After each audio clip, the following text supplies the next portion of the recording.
ஒரு கோவத்துல ஒரு நண்பர்கிட்டயோ அல்லது பெற்றவங்ககிட்டயோ கோவப்பட்டு ஏதோ ஒரு கெட்ட வார்த்தைகளோ அல்லது ஈவன் வயலன்ஸ் கூட இருக்குன்னு வச்சுக்கோங்களேன்.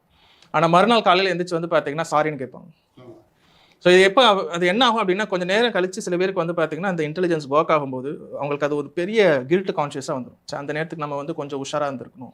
சில பேர் அந்த ஒரு விஷயத்த வந்து ஒரு எக்ஸ்பீரியன்ஸா எடுத்துட்டு, இன்கேஸ் கோவமா இருந்தோம் அப்படின்னு பார்த்தீங்கன்னா, அந்த அந்த விஷயத்துல நம்ம வந்து பேசக்கூடாது அல்லது அவாய்ட் பண்ணலாம்னு யோசிப்பாங்க. சில பேர் உணர்ச்சிவசப்பட்டு அந்த இம்மீடியட்டா அத ரெஸ்பாண்ட் பண்ணும்போது என்ன ஆயிடும் அப்படின்னு பார்த்தீங்கன்னா, சில பேருக்கு வந்து அது மிகப்பெரிய குற்ற உணர்ச்சியா ஆயிடும். இத நீங்க இன்னும் அழகா டெக்னிக்கலா நீங்க யோசிச்சீங்க அப்படின்னு பார்த்தீங்கன்னா, நம்ம பிரெயின்ல வந்து எமோஷனல் பிரெயின் அண்ட் ரேஷனல் பிரெயின்னு ஒண்ணு இருக்கு. அந்த காலத்துலலாம் வந்து பார்த்தீங்கன்னா, பொதுவா நமக்கு ஒரு கஷ்டமான ஒரு சூழ்நிலை வருது அப்படின்னு பார்த்தீங்கன்னா, இம்மீடியட்டா நம்ம ரெஸ்பாண்ட் பண்ணிடுவோம். அது அழுகையா இருக்கட்டும், கோவமா இருக்கட்டும், சண்டையா இருக்கட்டும், போர் வீரர்கள் எல்லாமே அப்படிதான். இம்மீடியட்டா அந்த எமோஷனல் பிரெயின்ல ரியாக்ட் ஆவாங்க. காலங்கள் வளர வளர வளர அது ரேஷனல் பிரெயின்னு சொல்லுவோம். சில விஷயத்துக்கு வந்து நம்ம ரியாக்ட் பண்ணணும், சில விஷயத்துக்கு நம்ம ரெஸ்பாண்ட் பண்ணணும் அப்படின்ற ஒரு உணர்வுகள் வந்து புரியும்.